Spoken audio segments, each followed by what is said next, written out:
La Turquie connaît son 7e jour de manifestation parfois violentes un petit peu partout dans le pays. On compte à peu près 4500 blessés et 4 morts. Ces manifestations sont durement réprimées par le régime de Tayyip Recep Erdogan. Partout en Europe, la communauté turque se mobilise pour soutenir les revendications du peuple turc. Est-ce qu'on est face à un printemps turc comme à un printemps arabe il y a quelques mois? Nous allons poser la question à nos invités qui organisent des manifestations de soutien à Strasbourg. Bonjour Dilara. Bonjour. Vous êtes étudiante à Strasbourg, originaire de Turquie. À côté de vous, Ayşe Yilmaz Özbek. Bonjour. Vous participez également à ces mouvements de soutien et l'organisateur de ce comité de solidarité Taksim, c'est Zeki Kizilgoz. Merci d'avoir accepté notre invitation. Zeki, je vais commencer par vous. Vous avez monté ce comité de soutien à Strasbourg avec les Kurdes, les Turcs, et vous soutenez ces manifestations en Turquie. Il se passe quoi en Turquie? On ne pensait pas que c'était une dictature. Ben, oui, on va commencer par ça. Mais tout d'abord, je voudrais soutenir et je voudrais partager la douleur des familles qui ont perdu leur fils. Et quand vous rassemblez, on en est au 4e, 5e rassemblement à Strasbourg. C'est ça. Vous présentez ce genre de choses, les photos des victimes déjà? Ben, il y en a 3. Aujourd'hui, on va rajouter le 4e. Donc, on partage, au nom de mon comité, je partage et nous partageons leur douleur. Pourquoi on a fait ça à Strasbourg?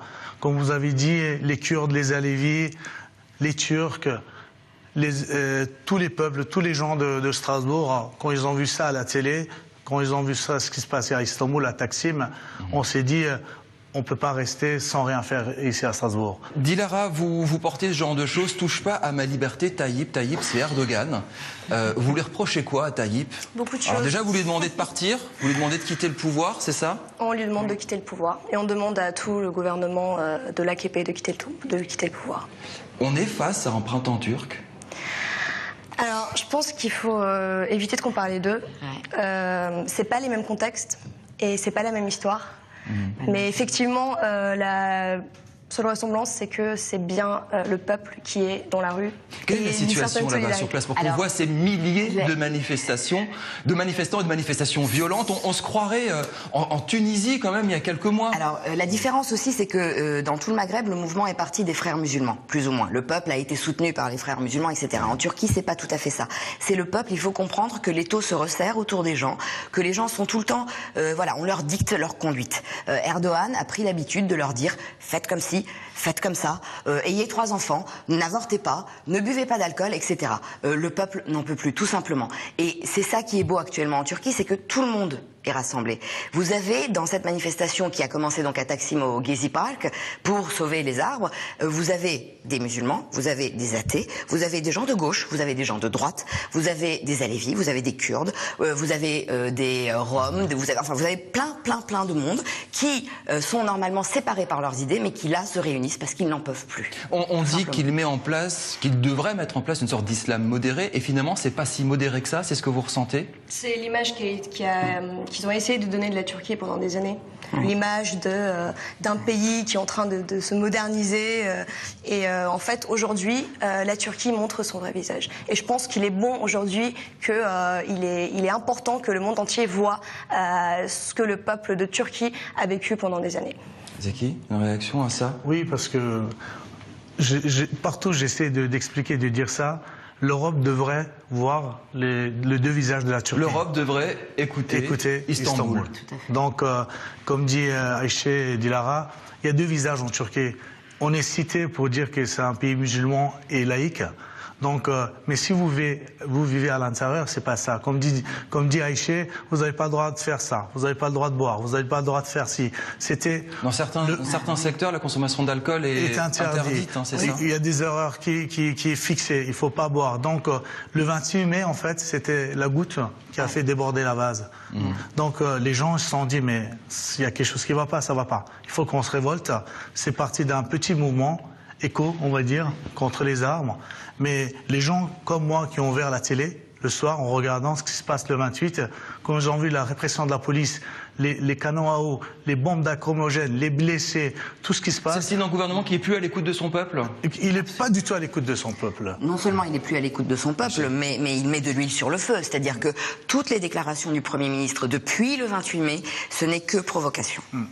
Alors, il y a des manifestations qui sont organisées un petit peu partout en Europe, de soutien, hein, comme vous. Oui. Les manifestations à Strasbourg sont quand même très importantes. Pourquoi la Turquie veut intégrer l'Europe? On sait que ça fait débat, elle y entre pas. Beaucoup de gens y sont opposés. En tout cas, il y a des études, des travaux, des dialogues qui sont faits. Strasbourg est capitale européenne, ça se passe en partie ici. Donc les messages que vous portez, Place Kléber, ils ont une résonance particulière quand même. C'est ce qu'on espère, oui. Vous êtes en contact avec des gens des institutions européennes, des eurodéputés, etc. Hier, on a eu des gens de la ville qui sont venus nous soutenir, mais je vais peut-être laisser la parole à Zeki. Oui, allez-y. Hier, on a eu le soutien de toute la communauté qui est à Strasbourg, du PS au Front Gauche, tous les partis qui sont sur place, même de la municipalité. La ville de Strasbourg est venue nous soutenir. Elle est venue nous soutenir. Donc, on a le soutien. Nous, ce qu'on fait à Strasbourg, c'est vrai que dans toute la France, il y a ces manifestations. Pour samedi, on va tirer des gens de Metz et Nancy qui vont nous venir soutenir. Il y aura aussi une marche à Mulhouse aussi. Donc à Paris, il y en a encore. Nous, à Strasbourg, important parce qu'on veut dire à l'Europe, regarde bien ce qui se passe en Turquie. Je veux dire, actuellement, prendre la Turquie telle qu'elle est en Europe, nous, on est contre, je veux dire. Dilara, vous êtes étudiante à Strasbourg. Est-ce que vous êtes en rapport, en lien avec des copains, des étudiants à Istanbul, par exemple, sûr, qui vous racontent, si vous allez de temps en temps sur les réseaux sociaux, vous avez des tweets, vous avez des photos, des pages qui se créent sur Facebook. On est quasiment en direct de ces manifestations. C'est ce que vous vivez au quotidien? Alors, depuis à peu près une semaine, je pense que c'est valable un peu pour tout le monde, beaucoup de gens ne dorment pas la nuit parce qu'ils suivent justement tout ce qui se passe en Turquie via les réseaux sociaux. Et c'est bien tout ce qui leur reste par ailleurs, puisque les médias turcs censurent et ils commencent à peine petit à petit à montrer quelques images et encore ils continuent à faire la propagande du gouvernement. Donc il nous reste que les réseaux sociaux et donc effectivement il y a beaucoup de blessés, il y a plus de morts que ce qui est 4400 blessés, ça c'est le chiffre officieux entre guillemets. Exactement, officieux oui. Puisque selon le gouvernement il n'y en aura pas plus de 300. Et environ 4000 gardes à vue quand même. Les gens sont arrêtés aussi. Et torturés, ouais, arrêtés et torturés. Donc c'est pas une première en Turquie. On n'a pas le droit à la parole en Turquie. Les étudiants, on a entendu des histoires comme quoi on pouvait se faire mettre en prison pendant de très nombreuses années pour juste donner son opinion. C'est le cas? C'est le cas, hélas. Malheureusement. Il y a plus de 800 étudiants qui sont enfermés pour leurs idées politiques. Et ces étudiants-là sont considérés comme des terroristes par le gouvernement. En 2014, il y a des élections. Vous misez là-dessus, élections locales, je crois, vous misez là-dessus pour renverser Erdogan, parce que je ne pense pas qu'Erdogan puisse accepter vos revendications et partir comme ça avec le sourire du jour au lendemain. Personnellement, je pense que nous, on n'est pas forcément prêts à attendre jusqu'en 2014 pour le départ d'Erdogan. Après, je voudrais juste rajouter un truc. Moi, j'ai ma famille qui vit à Istanbul et j'ai des nouvelles régulièrement. Il faut comprendre que comment se passent ces manifestations, notamment à Istanbul. Bon, maintenant, ça s'est calmé. Les gens se rassemblent dans la rue. La police arrive, lance des gaz lacrymaux, lance de l'eau, projette de l'eau à forte puissance, donne des coups de matraque. Les gens se dispersent. Ils attendent 10 minutes, un quart d'heure et ils reviennent. Ils ne frappent pas, ils ne prennent pas d'armes, etc. Et c'est l'esprit de la chose et on tient à ce que cet esprit soit préservé. Parce qu'on veut effectivement qu'on nous entende dans la paix, dans la bonne humeur, et il y a une vraie joie aussi autour de tout ce qui se passe. Faut pas oublier ça, les gens sont joyeux, les gens sont heureux. Dans ce parc, ils ont créé une bibliothèque, ils donnent des cours de yoga, ils ont ouvert un buffet du peuple de la Révolution, ils ont appelé le buffet de la Révolution, les gens amènent à manger et mangent gratuitement. Enfin, c'est vraiment un esprit de fraternité, presque plutôt 68 heures que printemps turc, je dirais. Oui. Si la moitié du peuple turc a voté pour lui et compte voter pour les prochaines élections, est-ce que ça veut dire que la moitié du peuple turc est devenu musulman? Non, ils sont pas devenus musulmans, mais c'est ce qui lui le prétexte, je veux dire, c'est ce qu'il pense, je veux dire. Dans ces 50%, il y a des gens qui ont voté pour lui, mais qui sont contre sur l'action qu'il a fait. Il s'occupe de tout en Turquie, hein. C'est comme vous savez, pour être un dictateur, on n'a pas besoin d'être en cravate ou en tenue militaire. Lui, c'est un dictateur pour nous, mais en tenue européen, cravate, veste. Je veux dire, c'est lui qui décide combien d'enfants moi je dois faire. C'est lui qui décide ce que je dois boire. C'est lui qui décide Ce qui la femme, elle doit avorter ou pas avorter.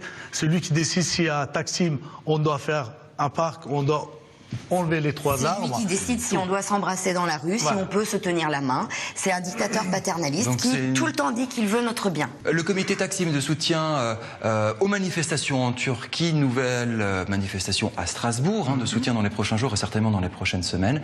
Merci d'être venu ici ce soir sur Alsace 20 pour nous expliquer votre point de vue.